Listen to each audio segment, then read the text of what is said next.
आखिर रिलायंस को इतनी इन्वेस्टमेंट मिल कहाँ से रही है? क्या करेगी रिलायंस इतने सारे पैसों का? क्यों बढ़ रहा है शेयर प्राइस रिलायंस का हर दिन ऑल टाइम हाई पे? जानेंगे ये सब और बहुत कुछ इस वीडियो में। Hello and welcome to Nagpackers. My name is Rhythm Verma. Let's get started with the video.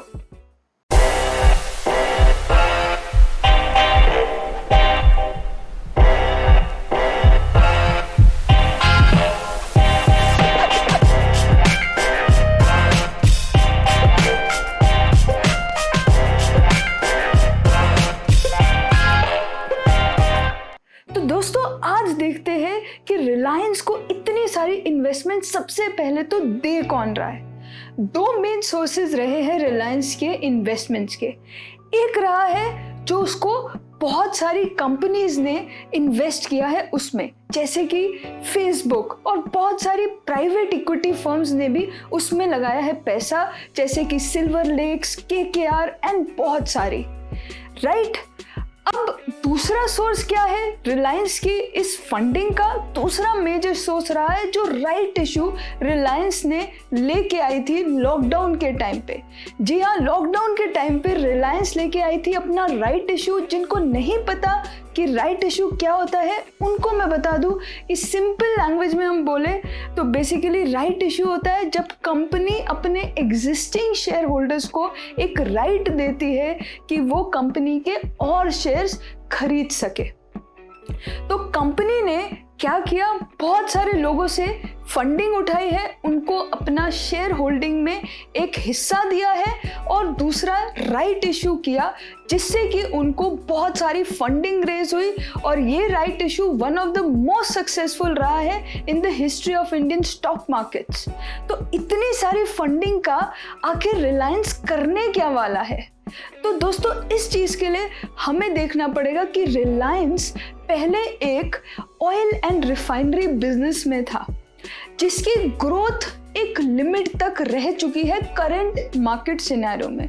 और मिस्टर मुकेश अंबानी का प्लान है कि इस ऑयल एंड रिफाइनरी बिजनेस को वो एक टेक्नोलॉजी कंपनी में कन्वर्ट करना चाहते हैं, जिसके लिए ये सब फंडिंग रेस की है। और दूसरा उनका जो ऑब्जेक्टिव रहा है वो रहा है कि एक रिलायंस को डेट फ्री कंपनी बनाया जाए, क्योंकि रिलायंस पे दो ही एक डिफिकल्टीज थी उसकी। वो क्या थी कि वो एक ऑयल एंड रिफाइनरी बिजनेस में थी और दूसरा कि वो बहुत ज़्यादा डेटेड कंपनी थी। तो इस सब फंडिंग को यूज़ करके ये दो ऑब्जेक्टिव्स पूरे हो गए हैं मिस्टर मुकेश अंबानी के। अब बात आती है कि ठीक है, ये तो उनके ऑब्जेक्टिव्स थे, इतने सारे लोगों ने पैसा लगाया क्यों? तो इसके लिए हमें क्या करना पड़ेगा, हमें यूएस मार्केट को स्टडी करना पड़ेगा।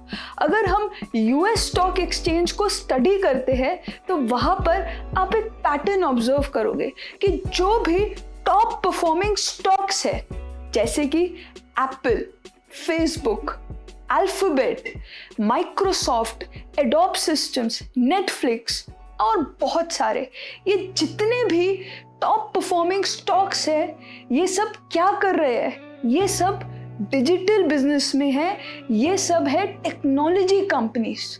तो ये कंपनीज भी बहुत अच्छे से ग्रो कर रही है, वो भी सिर्फ यूएस में नहीं, पूरे वर्ल्ड में इनकी प्रेजेंस है।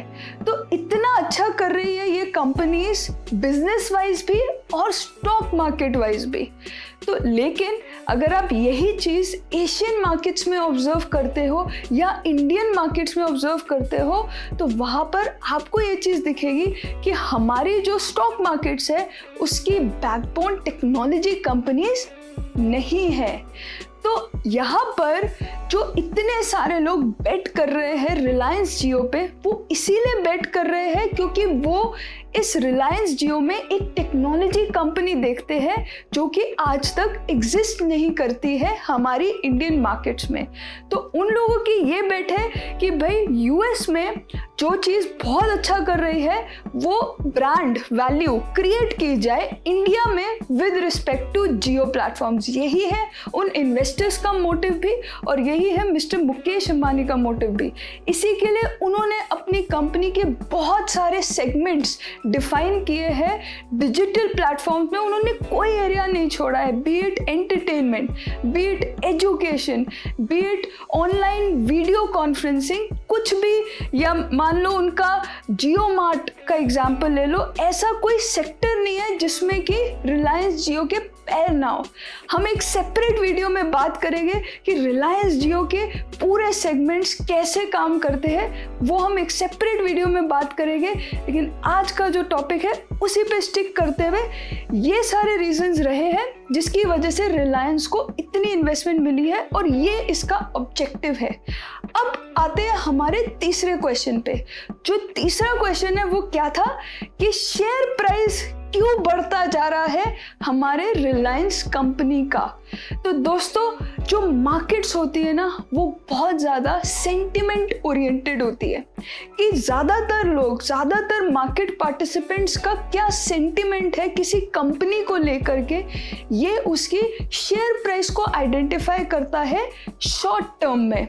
इस चीज़ को ध्यान रखना जो मैंने बोला शॉर्ट टर्म में। तो शॉर्ट टर्म में अभी अगर हम देखें तो रिलायंस का बहुत अच्छा नाम हो रहा है। जो दो उसके सबसे बड़े चैलेंजेस थे that is oil and refinery and debt, वो दोनों चैलेंजेस अब ओवरकम हो चुके हैं। और जब इतने बड़े बड़े इन्वेस्टर्स एक रिलायंस के स्टॉक में इतना बेटिंग कर रहे हैं तो why not the retail investor, हम जैसे आप जैसे स्मॉल इन्वेस्टर्स भी उसी चीज पे बेट कर रहे हैं, उसी पॉजिटिव सेंटिमेंट पे बेट कर रहे हैं। आगे क्या होता है रिलायंस का फ्यूचर ये तो हम सब मिलके देखेंगे। Right guys, so I hope you enjoyed today's session and आपको कुछ सीखने को मिला, और अगर सीखने को मिला है तो सब्सक्राइब कर दो चैनल को, बेल आइकन को दबा दो and do press the like button as well. Thanks a lot for investing your time. Keep learning, keep growing and keep sharing.